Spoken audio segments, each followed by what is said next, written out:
नागपंचमी के दिन भूल से भी नहीं करने चाहिए ये 5 काम।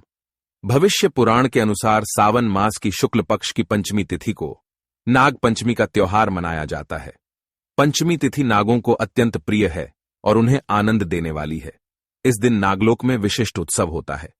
पंचमी तिथि को जो व्यक्ति नागों को दूध से स्नान कराता है, उसके कुल में वासुकी, तक्षक, कालिया, मणिभद्र, ऐरावत, धृतराष्ट्र, करकोटक तथा धनंजय ये सभी बड़े बड़े नाग अभयदान देते हैं। उसके कुल में सर्प का भय नहीं रहता।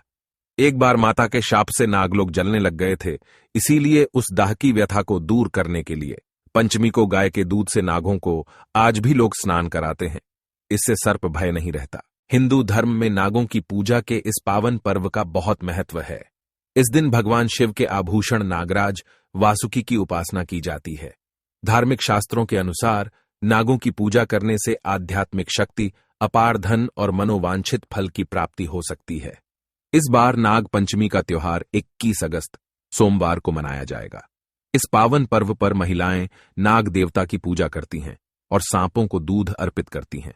इस दिन स्त्रियां अपने भाइयों तथा परिवार की सुरक्षा के लिए प्रार्थना भी करती हैं। नाग पंचमी शुभ मुहूर्त कब है? हिंदू पंचांग के अनुसार नाग पंचमी का त्योहार श्रावण मास के शुक्ल पक्ष की पंचमी को मनाया जाता है। इस साल पंचमी तिथि का आरंभ 21 अगस्त को रात 12:21 पर होगा और पंचमी तिथि की समाप्ति 22 अगस्त को रात 2 बजे होगी। नाग पंचमी की पूजा का शुभ मुहूर्त सुबह 5:53 से लेकर 8:30 तक रहेगा। इस दिन नाग पंचमी की पूजा करके नाग पंचमी की कथा सुननी चाहिए। पहले हम जानते हैं कि नाग पंचमी क्यों मनाई जाती है, फिर जानेंगे नाग पंचमी की पूजा विधि और फिर जानेंगे नाग पंचमी के दिन कौन से कार्य नहीं करने चाहिए।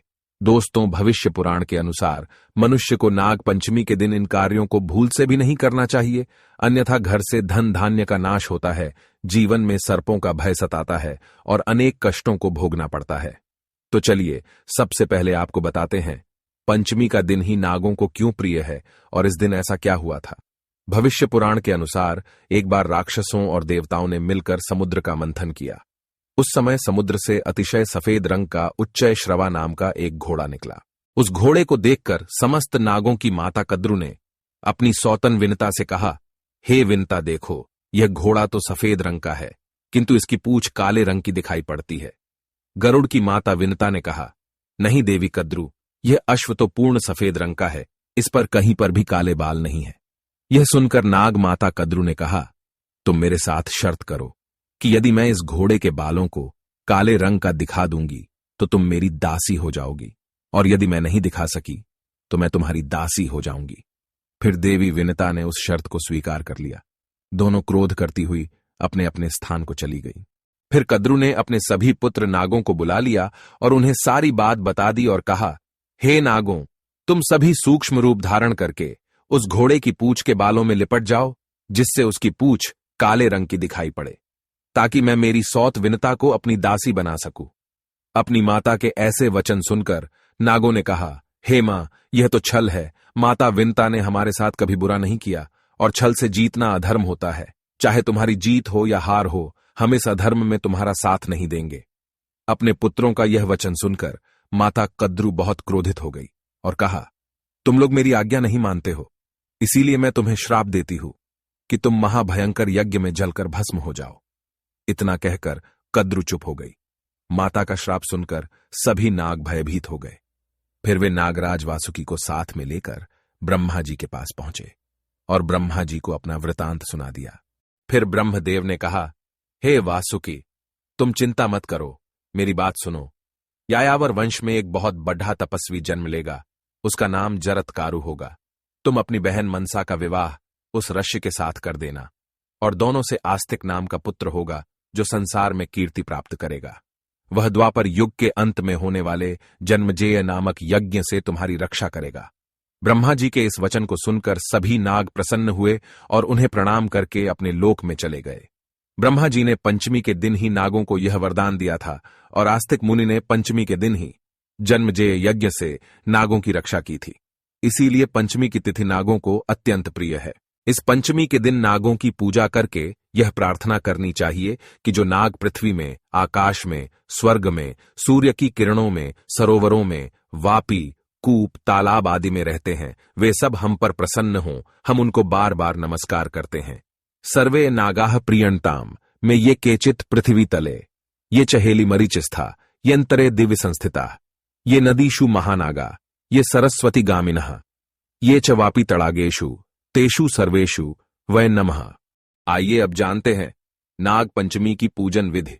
दोस्तों, नाग पंचमी के 8 देव माने गए हैं। इस दिन में अनंत, वासुकी, पद्म, महापद्म, तक्षक, कुलीर, कर्कट और शंख नामक अष्टनागों की उपासना की जाती है। नाग पंचमी से एक दिन पहले चतुर्थी के दिन एक बार भोजन करें तथा पंचमी के दिन उपवास करके शाम को भोजन करना चाहिए। पूजा करने के लिए नाग का चित्र या मिट्टी की सर्प मूर्ति को लकड़ी की चौकी के ऊपर स्थान दिया जाता है। फिर हल्दी, रोली, चावल और फूल चढ़ाकर नाग देवता की पूजा की जाती है। उसके बाद कच्चा दूध, घी, चीनी मिलाकर लकड़ी के पट्टे पर बैठे सर्प देवता को अर्पित किया जाता है। पूजन करने के बाद सर्प देवता की आरती उतारी जाती है। सुविधा की दृष्टि से किसी सपेरे को कुछ दक्षिणा देकर यह दूध सर्प को पिला सकते हैं। पंचमी के दिन द्वार के दोनों ओर गोबर से नागों की आकृति बनानी चाहिए। पंचमी को कुश का नाग बनाकर गंध, पुष्प आदि से उनका पूजन करे। दूध, घी, जल से स्नान कराए। दूध में पके हुए गेहूं और विविध नैवेद्यों का भोग लगाए। इस पंचमी को नाग की पूजा करने से वासुकी आदि नाग संतुष्ट होते हैं और वह पुरुष नागलोक में जाकर बहुत काल तक सुख का भोग करता है।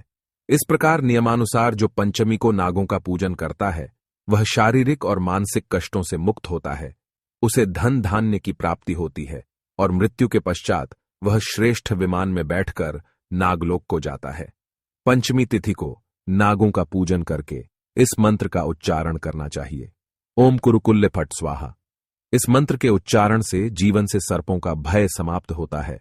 जिस स्थान पर यह मंत्र बोला जाता है उस स्थान पर नाग कभी नहीं आते हैं और कभी कष्ट नहीं देते हैं, ऐसा वचन समस्त नागों ने दिया है। आइए अब जानते हैं नाग पंचमी के दिन कौन से कार्य नहीं करने चाहिए। सबसे पहला कार्य है, इस दिन भूमि की खुदाई नहीं करनी चाहिए। शास्त्रों के अनुसार नाग पंचमी के दिन भूमि की खुदाई करना या खेत में हल चलाना अशुभ माना जाता है, क्योंकि इससे भूमि के अंदर छिपे हुए सर्पों को गलती से चोट लग सकती है, इससे पाप लगता है। इसीलिए इस दिन भूमि को भूल से भी खोदना नहीं चाहिए। साथ ही इस दिन साग को भी नहीं तोड़ना चाहिए। दूसरा कार्य है, नाग पंचमी को धारदार वस्तुओं का इस्तेमाल नहीं करना चाहिए। मुख्य रूप से सुई धागे का प्रयोग भी नहीं करना चाहिए, ऐसा करना अशुभ होता है। तीसरा कार्य है, नाग पंचमी के दिन भूल से भी भोजन बनाने के लिए चूल्हे पर तवा और लोहे की कढ़ाई का प्रयोग नहीं करना चाहिए। ऐसा करने से जीवन में दुर्भाग्य आता है। इस दिन मिट्टी के बर्तन में अथवा अन्य धातु के बर्तन में भोजन बनाना चाहिए। तो दोस्तों, इस प्रकार से नाग पंचमी के दिन ये 3 काम कभी नहीं करने चाहिए। उम्मीद है आपको यह जानकारी अच्छी लगी होगी। वीडियो को लाइक जरूर करें और कमेंट में जय नाग देवता जरूर लिखें। साथ ही चैनल को सब्सक्राइब करें। आप सभी का धन्यवाद।